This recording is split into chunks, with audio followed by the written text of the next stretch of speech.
자, 주제 통합 4. 자, 일단은 가나 세트 문항이니까 각을 읽고 관련된 거 풀고 낙을 읽고 마무리 짓는 걸 할게. 자, 각을 들어보자. 자, 국제 정치학에서 국가의 힘과 국가 간의 힘의 분포 혹은 힘의 균형에 관한 논의는 오랜 논쟁의 내용 중 하나이다. 잠시만. 됐다. 자, 국가 간 힘의 이해와 관련된 것 중에서도 특히 강대국 간의 힘이 균형을 이루고 있는지 여부와 관련하여 국제체제의 안정과 평화가 주로 논의되는데 대표적인 이론으로 세력 균형론과 패권 안정론이 있다. 일단은 뭐 두 가지 나와 있으니까 각각 밑줄 맞춰 이렇게 세력 균형론 말 그대로 세력이 균형을 이루고 있다는 이론이 되겠지. 세력이 균형을 이루고 있다는 이론. 다음 패권 안정론인데 패권을 잡는다 이런 말 쓰잖아.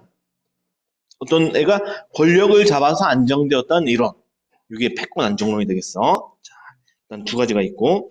자, 세력 균형론에서로 시작하는데 일단 네모치자. 자, 세력 균형론에서 세력 균형은 국가 간의 힘이 배분된 측면과 정책적 측면으로 나누어 그 의미를 파악해볼 수 있다. 각각 밑줄 치고. 첫 번째는 국가 간의 힘이 배분된 측면, 그 다음에 정책적 측면, 이 두 가지로 나눠서 의미를 파악해보자. 자, 먼저 전자의 측면이니까 힘이 배분된 측면이 되겠지, 힘. 자, 힘이 배분된 측면에서는 무정부 상태의 국제관계에서 무정부 상태라는 얘기는 국제관계에서는 정부가 없다는 얘기지. 특정 정부가 없어. 자, 무정부 상태의 국제관계에서 국가 간의 관계가 수평적인 것을 전제로 다시 우리 항상 뭐가 나오든 전제가 나와 있으면 항상 신경 써야 돼. 국가 간의 관계를 어떻게 보고 있니? 수평적이다. 관계가 다 동일하다, 평등하다 이렇게 보고 있어. 자, 이것을 전제로 자, 특정의 어떤 한 국가가 자국의 의지를 타국에 일방적으로 강요할 수 없는 상태. 왜? 수평적이니까. 그렇지? 자, 강요할 수 없는 상태. 동맹 등을 통해 국가 간의 힘이 균형 있게 분포되어 있는 상태를 의미한다. 한편 후자의 측면에서 나왔으니까 끊어주자. 이번엔 후자의 측면이니까 이건 어떤 측면이니? 이건 정책이지. 그렇지? 정책. 자, 정책적 측면에서 세력 균형의 의미는 타국의 힘이 지나치게 강해지는 것을 막기 위해서 자국이 수립하거나 실시하는 정책, 즉 생존의 차원이자 평형의 창출 또는 유지를 위한 정책을 의미한다. 말 그대로 정책적 측면이니까 정책과 관련이 있는 거지. 생존, 말 그대로 살아남기 위해서, 평형, 균형을 이루기 위해서. 자, 특정 국가의 권력, 특히 군사력이 지나치게 비대해지는 것은 다른 나라들의 존망에 큰 영향을 줄 수 있기 때문이다. 존망이라는 단어가 있는데 존망이지. 존은 뭔 뜻이니? 존재. 망은 망하는 거지. 멸망. 그렇지. 나라가 존재하거나 나라가 멸망하는데 큰 영향을 줄 수 있기 때문이다. 그렇지. 특정 나라의 군사력이 지나치게 강하다면 존망에 영향을 줄 수 있겠지. 자, 국가는 세력 균형을 위해 내부적으로 경제 발전, 군비 증강, 전략 개발이라는 수단을 외부적으로는 내부적 외부적 나와 있으니까 각각 가로 묶어놓자. 자, 내부적으로는 경제 발전, 군비 증강, 전략 개발. 그다음에 국가 외부적 가로 묶고 외부적으로는 동맹이라는 수단을 추구한다. 즉 나라 안에서는 경제 발전도 할 수 있고 군비를 늘릴 수도 있고 군사 비용 늘릴 수도 있고 그다음에 전략을 개발할 수도 있다. 반면 외부적으로 할 수 있는 것은 동맹 맺는 거. 자, 이 이론에서는 지금 우리 세력 균형론 중에서 정책적 측면 얘기하고 있지. 자, 이 이론에서는 세계의 모든 나라를 관리하거나 지배하는 정부가 없는 상황, 즉 무정부적인 세계이면서 그다음에 스스로의 힘으로 자국을 구제해야 하는 체제 하에서 세력 균형이 일어난다고 봤는데 실제로 국제정치사에서 나타났던 세력 균형의 형태로는 균형자형, 비스마르크형, 냉전형 등이 있다. 일단 세 가지 나와 있으니까 여기 또 각각 동그라미 치자. 균형자형, 비스마르크형, 그다음에 냉전형. 요 세 가지 모두 세력 균형론과 관련된 내용들인 거지, 그렇지? 세력 균형론에는 이제 균형자를 통해서 세력 균형을 이룰 수도 있고, 그다음에 비스마르크 형태를 통해서 세력 균형을 이룰 수도 있고, 마지막 냉전을 통해서도 균형을 이룰 수가 있다. 이렇게 세 가지. 그러면 이 세 가지가 각각 어떤 의미인지 보자. 자, 첫 번째로 균형자형은 네, 동그라미 치자. 균형자형은 서로 힘이 다른 두 개의 세력이 존재하고, 다시 서로 힘이 다른 두 개의 세력이 존재해. 다음에 제3의 세력도 있나 봐. 제3의 세력으로서의 균형자가. 그러면 여기서 말하는 균형자는 누굴 의미하는 거야? 꾸며주는 말 보니까 제3의 세력으로서의 균형자라고 나와 있지? 그치? 3세력이 바로 균형자가 되겠어. 자, 이런 균형자가 개입하여 힘이 약한 쪽에 균형자의 힘을 더해서 균형을 유지해 나가는 것이다. 어쨌든 우린 지금 세력 균형론에 대한 얘기니까 균형을 이루고 있어야지. 이 균형자는 강한 나라와 약한 나라 중에서 누구와 동맹을 맺어? 약한 나라랑. 그렇지. 자, 그렇게 균형을 유지해 나가는 것이다. 두 세력의 힘은 변화될 수 있기 때문에 균형자는 그 어느 국가와도 영구적인 동맹 관계를 맺어서는 안 돼. 왜? 바로 앞에 보면 뭐라고 나와 있어? 그렇지. 두 세력의 힘이 변화될 수 있다. 앞에 강한 나라와 그보다 조금 약한 나라가 있었는데 조금 약한 나라가 더 세지면은 균형이 깨지지. 그렇지. 그래서 균형자는 또다시 그 둘 중에 더 약한 나라랑 다시 동맹을 맺어야 되겠지. 그렇지. 자, 그래서 영구적인 동맹 관계를 맺어서는 안 된다. 자, 두 번째는 하고 넘어가니까 두 번째는 끊어주고 비스마르크형 넘어가자. 자, 비스마르크. 우리 이렇게 밑줄 치다가 특정 밑줄 친 단어 관련해가지고 내용이 또 바뀌면은 그 해당 문제 바로 풀어봐도 상관없어. 일단 우리 기억 부분 바로 문제 좀 풀어볼까? 기억 부분 바로 보자. 자, 관련된 문제가 3번 문제였네. 기억의 이유로 가장 적절한 것은 이런데 우리 아까 그 힘의 균형이 바뀔 수 있다. 힘이 달라질 수 있다. 이런 내용이 들어간 것을 답을 찾아야겠지. 그치? 자, 1번 보면 동맹관계에서 동맹국들은 하나의 공통된 목표로 맺어져 있다. 이런 내용은 없지. 어쨌든 오늘 균형을 이루어야 되니까. 다음 2번 자국의 이익을 위해서는 힘이 강한 국가와 동맹을 맺어야 해? 아니지. 강한 국가랑 맺으면 균형을 이룰 수가 없지. 다음 3번. 동맹은 전쟁에 대한 약소국의 불안을 해소하는데 일시적으로 도움을 주다. 약소국의 불안을 해소하는데 도움을 준다는 내용이야? 아니지, 그치. 이런 내용도 아니고. 다음 4번. 국가의 국력은 약해질 수 있어. 균형자가 동맹을 맺을 국가가 바뀔 수 있다. 그렇지. 약한 나라랑 맺어야 되니까 그렇지. 상대적으로 약한 나라랑 동맹을 맺어야 되기 때문에 답은 4번 이러면 되겠다. 자, 됐으면 다시 돌아올게. 자, 두 번째는 비스마르크형으로 예상되는 침략국이 존재하고 이 국가를 둘러싼 여러 국가가 있어. 그러면 지금 각각 나라들 보면 일단 예상되는 침략국이 있어야 돼. 침략할 나라가 있어야 되고 그다음에 이 국가를 둘러싼 여러 국가가 있어야 돼. 근데 이 여러 국가가 공통적 이익에 따라 몇 개의 복합적 동맹을 맺어서 예상 침략국을 고립시켜 견제하는 것이다. 그러면은 이 여러 국가들과 이 침략국이 이제 상반되는 관계가 되는 거지. 어쨌든 고립시켜가지고도 세력의 균형을 이뤄야 되는 거겠지, 그렇지? 우리 균형론 얘기하고 있으니까. 자, 가령 예시야. F 국가로부터 침략을 받을 것 같은 A 국이야. 그럼 F 국가는 위에서 봤을 때 누구니? 위에 나라들 중에서 침략국이야, 여러 국가야? 침략국이지. F국은 침략국. 자, 그래서 이런 A국이 공통의 특정 이익으로 BC국과 동맹을 맺고 A국은 또 다른 공통의 특정 이익으로 D국과도 동맹을 맺어. 그러니까 A, B, C가 묶였는데 또 A, D랑도 묶이는 거지. 자, 이렇게 동맹을 맺어서 F국가를 고립시키는 것이다. 여기까지 됐니? 오케이. 다음 세 번째로 또 끊어주자. 세 번째로 냉전형 동그라미. 뭐 냉전 우리 뭐 잘 알고 있는 거죠. 미국, 소련. 자, 냉전형은 서로 적대시하는 당사국 간의 힘의 균형이 생기는 상태. 밑줄 치자. 적대하는 당사국 간의 힘의 균형. 자, 자본주의 국가들과 공산주의 국가들이 적대 관계를 형성하며 세력 균형을 이룬 상태가 대표적이다. 그러니까 이거는 크게 적대적인 국가들이 서로 균형을 이루는 상태가 되겠지. 그렇지? 두 집단이 균형을 이루면 그게 냉전형이다.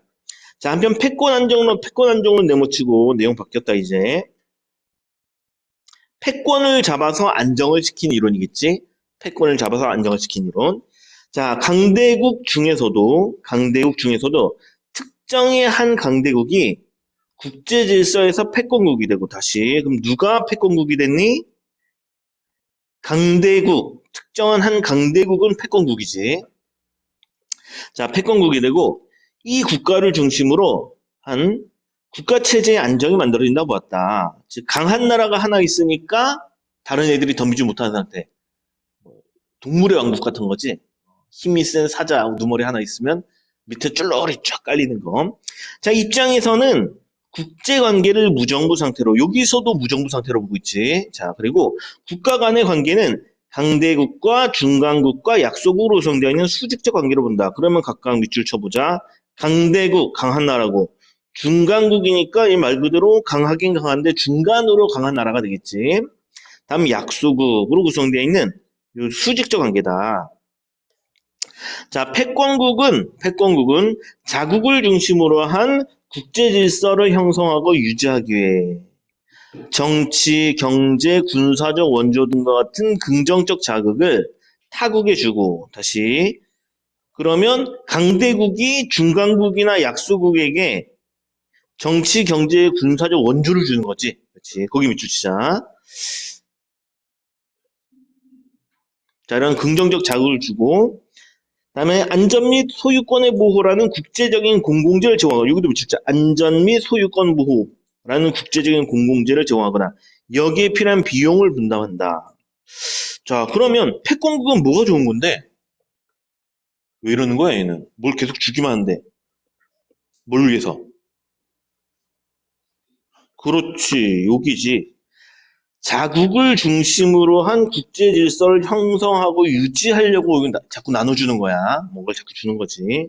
내가 중심이다. 내가 우두머리다. 위해서. 자, 패권국이 제공하는 일종의 공공재는 현상 타파를 기도하려는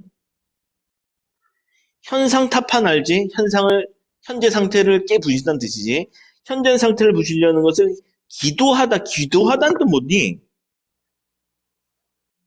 기도한다는 게 뭔 뜻이야?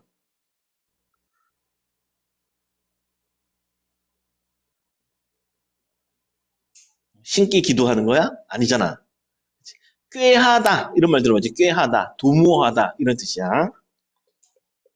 꾀하다, 도모하다. 자, 그리고 현상 타파를 기도하려는 국가의 출현을 억제하는 거야. 즉, 뭔가 이 상태를 뒤집으려는 나라를 억제할 수가 있겠지. 그렇지? 그래서 국제사회 전체의 안정과 평화를 가져온 동시에 장기적으로는 자국의 이익을 최적화할 수 있는 국제체제를 창출한다. 결국은 누구한테 도움이 되니까? 그렇지. 패권국, 강대국 자신에게 도움이 되니까. 패권 안정론에서는 패권국을 국내 정치에서의 정부처럼 권력을 가진 권위체로 본다. 그러니까 패권국이 마치 정부와 같은 역할을 하고 있는 거지. 따라서 패권국은 다른 국가들을 통제하는 것이 가능하며 이로 인해 패권국은 국제체제의 안정을 가져온다. 뭐 정부와 같은 역할을 하고 있으니까. 그러니까 됐지? 미국 같은 역할을 하고 있는 거지. 요즘 좀 미국이 좀 뻘짓을 많이 해서 그렇긴 한데 관세 매기고 막. 넘어갈까? 자, 그럼 문제에 관련해서 좀 보도록 하자. 자, 1번 문제. 가나를 읽고 이해한 내용을 적절하지 않은 것은 1번. 자, 국가 간에 어느 한 국가도 독점적 지위를 점하지 못하는 균등한 힘의 배분 상태를 세력 균형으로 볼 수 있다. 그렇지. 균등하니까 세력 균형 동그라미. 다음 2번. 세력 균형은 자국의 생존을 위태롭게 하는 특정 국가의 힘을 사전에 막기 위해 취하는 정책을 의미하기도 한다. 그렇지. 위협이 되는 걸 막기 위해서 균형을 이루기도 하니까. 다음에 3번. 패권 안정론이야. 패권 안정론에서는 패권국 외의 국가들의 힘은 균등하게 분포되어 있니? 아니지, 그렇지. 강대국이 있으면 또 누구도 있었어? 중간국도 있었고, 또 약소국도 있잖아, 그렇지. 그래, 답은 3번 잡을 수 있겠다. 자, 넘어갈까? 자, 넘어가서. 자, 다음에 A와 같은 상황에서 B를 사용한 약속에 대한 설명이 적절한 것은 이라는데, B는 우리가 안 나왔잖아. 그렇지. B는 우리 낙을까지 읽고, 2번 문제는 낙을 읽고 풀어야겠어. 자, 뒤로 넘어가서 4번 넘어가 보자. 간을 바탕으로 보기의 세력 균형 형태에 대해 보일 수 있는 반응으로 적절하지 않은 것을 했어. 자, 일단은 뭐 보니까 국제정세 1, 2, 3이 나와 있고 밑에 보니까 국가가 가진 힘의 크기가 나와 있지. 보니까 하얀색이 가장 센 나라, 강대국. 그다음에 회색 바탕으로 되어 있는 건 중간국으로 볼 수 있고 비금 표시로, 체크 표시로 되어 있는 건 약소국으로 볼 수가 있겠어. 자, 그리고 뭐 크다 작다 표시들은 뭐 등호 표시는 힘의 크기를 나타낸다. 자, 그러면 이제 국제정세 1번부터 좀 보면서 요게 뭘 의미하는가 본문의 내용을 좀 연결해보자. 자, 보니까 동맹국 가가 있고 동맹국 나가 있는데 A국은 B국이랑 동맹이고 C국은 D국이랑 동맹인데 G국이라는 나라가 있지. 그치? G국이라는 나라가 있어. 근데 동맹이 변화되고 보니까 G국이 어디에 들어갔니? 동맹 나에 들어가면서 이제 세력 균형이 이루어진 거지. 그럼 이 G국은 하나의 뭘로 볼 수 있어? 그렇지. 균형자. 그렇지. 균형자. 그렇지. 그래서 이 지국이 바로 균형자 같은 역할을 하고 있어요. 균형자. 자, 그리고 이제 국제정세 2를 봐야 돼? 아니면은 1과 관련된 선택지를 봐야 돼? 어디 볼 거야, 이제? 쌤이 이게 항목이 여러 개로 나눠져 있으면은 다 보라 그랬어? 아니면 한 개 보고 선택지 가라 그랬어? 세 개 보는 게 간단하니? 하나 보는 게 간단하니? 하나 보는 게 간단하잖아. 쉽게 쉽게 풀어야지. 자, 그러면 국제정세 1과 관련해가지고 바로 선택지 1번 보면 국제정세 1 나오잖아. 이거 보자. 자, 세력 균형론의 관점에서 국제정세 1의 지국이 동맹 나에 가입하여 지국의 힘이 더해졌다면 지국이 제3의 세력으로서 균형자 역할을 하는 거 되겠니? 되겠지, 그치? 그래서 균형자 역할 맞다 동그라미 치고 넘어가자. 다음에 국제정세 2번 보자. 자, 국제정세 1을 보니까 동맹국 가 보니까 A국이 강대국이지. 그치, A국이 강대국이고 C국은 이제 뭐 중간국쯤 되는데 지금 갈등 관계야. 근데 이놈의 A국이 무슨 짓을 하냐면 B국과도 동맹인데 D국과도 동맹 나를 삼고 다음에 또 E국과 동맹 다를 여러 동맹을 맺고 있다는 걸 알 수 있지. 이게 이리저리 여러 동맹을 맺으면 이게 무슨 형태랑 관련이 있어? 아까 전에 본문에서 무슨 형? 비스마르크형. 그렇지, 비스마르크형.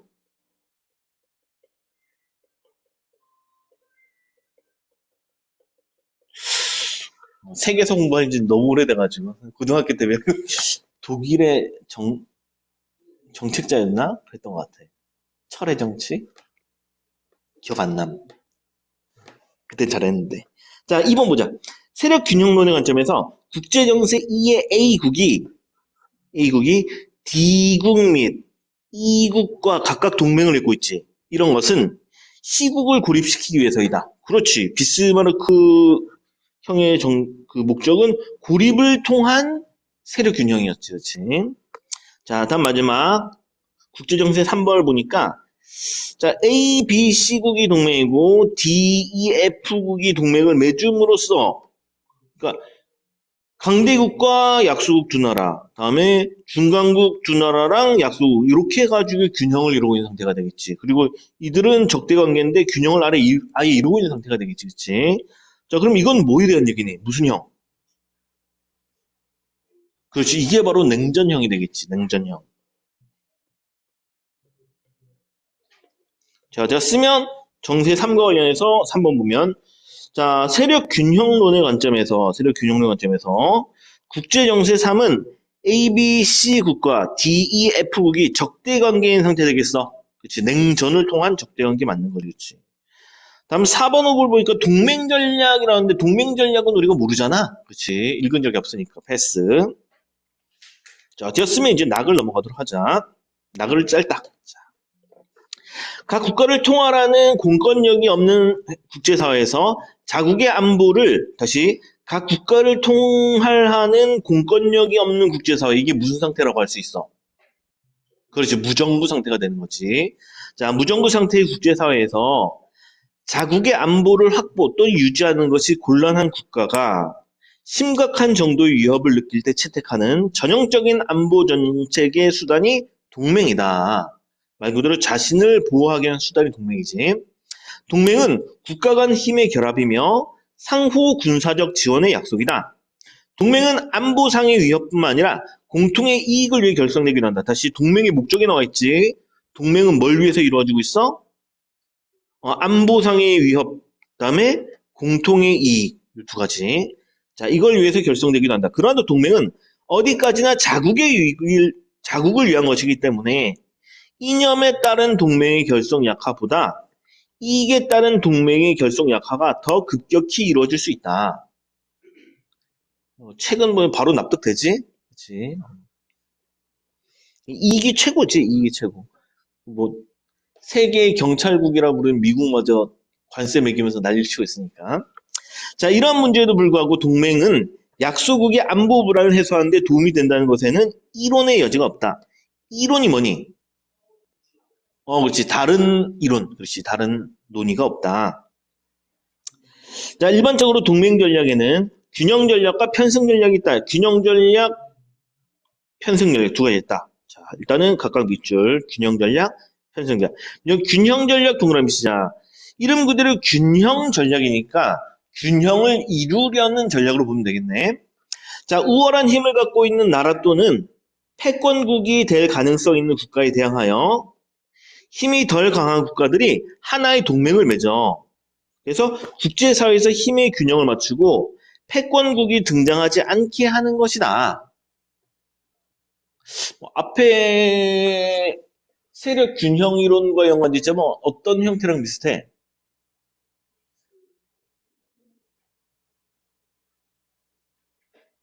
아주 강한 나라를 막기 위해서 균형을 맞추고 있으니까.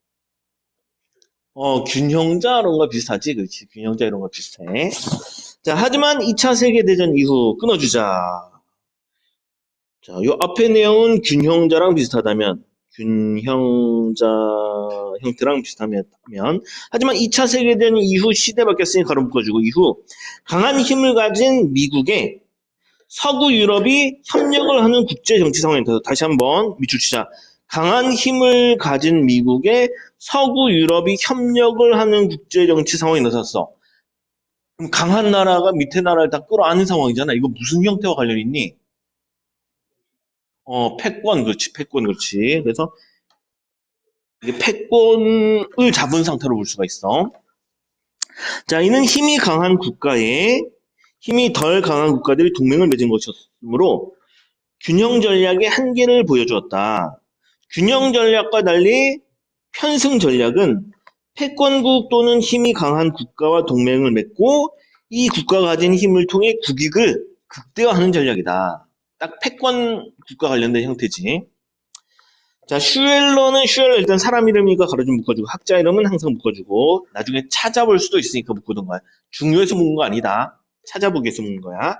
자, 슈엘러는 편승 전략을 다양한 국익의 확보와 증진하는 차원에서 방어적 편승, 자칼식 편승, 영합적 편승으로 나누었다. 자, 그러면 각각 밑줄자 방어적, 자칼식, 그다음에 영합적. 방어적 편승이니까 말 그대로 방어를 위한 것이고, 자칼식이니까 뭐 동물 같은 짓을 하고 있겠지. 그다음에 영합적이니까 뭐 올라탔다는 의미가 되겠네. 자, 읽어보자.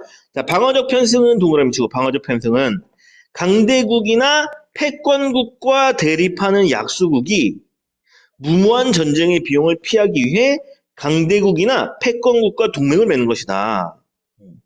대립하면은 전쟁 비용을 들어가니까. 그래서 밑줄 치자. 무모한 전쟁의 비용을 피하기 위해서 동맹을 맺는다. 자, 자칼식 편승 동그라미 치고 끊어주자 앞에서. 자칼식 편승은 수정주의 국가와 세력권에 관한 협정을 체결해. 일단 수정주의 국가 밑줄 치자. 수정주의 국가니까 뭔가를 바꾸려는, 뭔가를 수정하려는 나라가 있지. 그치? 수정주의 국가 뭔지 모르지만 뭔가 수정하려는 나라겠어. 자, 이런 나라와 협정을 체결하고 자국의 이익을 추구하는 것이다. 수정주의 국가는, 다음부터 설명 나오네. 패권국에 도전하여 패권국이 되려는 국가, 미추자, 패권국이 되려는 국가. 요게 바로 수정주의 국가야. 그러면 이미 패권국이 있을 것이고, 그 나라를 뒤집으려는 국가가 바로 수정주의 국가가 되는 거네. 그렇지? 자, 이를 위해 국가의 권력과 군사력을 확장한다. 자, 영합적 편승은 또 앞에서 끊어주자. 자, 이번엔 영합적 편승이 동그라미. 영합적 편승은 전쟁의 결과가 거의 확정적일 때 상황 나이스 걸음 묶어주자. 전쟁 결과가 거의 확정적이다. 이미 끝났다는 얘기지. 이럴 때 승리의 배당을 얻기 위해 승자 측에 편승하는 것이다. 아하. 승리의 배당을 얻기 위해서 편승하는 것이 영합적 편승이 되는구나. 전쟁은 거의 다 끝났는데, 결과가 거의 다 났는데, 거기에 이제 동맹을 맺는 방법. 자, 동맹의 개념과 전략을 통해서 동맹은 하나의 공통된 목표로 맺어지는 것이 아님을 알 수 있다. 여러 가지 목적들이 있으니까. 방어를 위한 편승도 있고, 작한식으로도, 뭐 영합식으로도, 균형을 위해서도 이런 식으로 여러 가지 방법이 있었지. 자, 동맹 관계에서 영원한 패권국이나 강대국도 영원한 동지도 영원한 적도 없고 오직 자국의 국익만 존재한다. 또한 동맹을 맺은 국가 간의 호의적 관계가 영원히 유지될 것이라고 믿지는 않는다. 그러므로 동맹 전략은 자국의 상황과 국제정치 상황에 대한 깊이 있는 이해를 바탕으로 수립돼야 하는 것이다. 자, 됐으면 마무리하러 가자. 자, A와 같은 상황에서 B를 사용한 약속에 대한 설명 적절한 거. 자, 그럼 A, B를 다시 한번 확인을 좀 해보도록 할게. 자, A는 가글의 가장 아래. 패권국은 다른 국가들을 통제하는 것이 가능하며 이로 인해 패권국은 국제체제의 안정을 가져오는 상황이야. 이런 상황에서 B를 보니까 B는 편승 전략. 올라타긴 올라타는데 방어적으로, 작할식으로, 영합식으로 어떤 방식이든 올라탈 수 있지. 방어적이라면 방어를 위해서, 작할식이라면 수정주의 국가와 영합하는 것, 수정주의 국가와 동맹을 맺는 것이고, 협정을 체결하는 것이고, 마지막 영합적 편승은 승리 배당을 얻기 위한 것. 이거 됐지? 자, 요거 가지고 들어가 보자. 1번. 다른 약소국이나 중간국과 동맹을 맺어 패권국에 대항하려 할 것이다. 약소국이 지금 이러려고 하고 있니? 패권주의 국가에서? 아니지, 그치? 패권국에 대항하면 이거 약소국이 할 일이 아니지, 그치? 다음에 2번. 자국의 공공재를 패권국에 제공한다는 얘기는 이거 공납 바치는 거잖아. 공물 바치는 건데 이러면 아니지, 그치? 오히려 받아야 되지, 약소국이, 그치? 다음 3번. 이익을 최소화하고 이념에 따라서 수정주의 국가나 패권국가 동맹을 이익을 최소화하는 거야? 아니지, 그렇지. 동맹의 목적은 이익을 극대화하는 거지. 그렇지. 자국의 이익을 위한 거니까 최소화하면 안 돼. 다음 4번. 패권국가 동맹을 맺는 거지. 그렇지. 그럼으로써 전쟁이 일어나지 않게 하여 전쟁 비용이 들지 않게 하는 거. 그렇지. 패권국가 동맹을 맺으면 전쟁이 일어나지 않을 수 있겠지. 그치? 답은 4번이 답이 되겠다. 마치 보니까 마음이 아프다. 우리나라 같아야. 자, 넘어가자. 자, 됐고 뒤로 넘어가서 4번 문제 마무리할까? 자, 4번. 자, 동맹 전략에 따르면 국제정세 2는 A국을 중심으로 세 개의 동맹이 존재하지? 그림상 봤을 때 A를 중심으로 동맹 가나다가 존재를 하니까. 자, 이런 점에서 A국은 C국에 도전하는 수정주의 국가로 볼 수 있다라고 했어요. 그럼 우리 A국이 수정주의 국가냐를 봐야 되는데 우리 수정주의 국가는 뭐였어? 패권을. 그렇지. 패권국이 되려는 패권을 잡으려는 나라란 말이야. 근데 그림 봤을 때 어느 나라가 가장 강한 국가야? A국이 가장 강한 국가, 그렇지. A는 강대국이자 패권국으로 볼 수가 있어, 그렇지. 그래서 수정주의 국가로 볼 수가 없다, 그렇지. A국은 가장 강한 나라이기 때문에 답은 4번 이러면 되겠다. 자, 이러면 됐나? 오케이. 자, 요즘 여기까지 하자.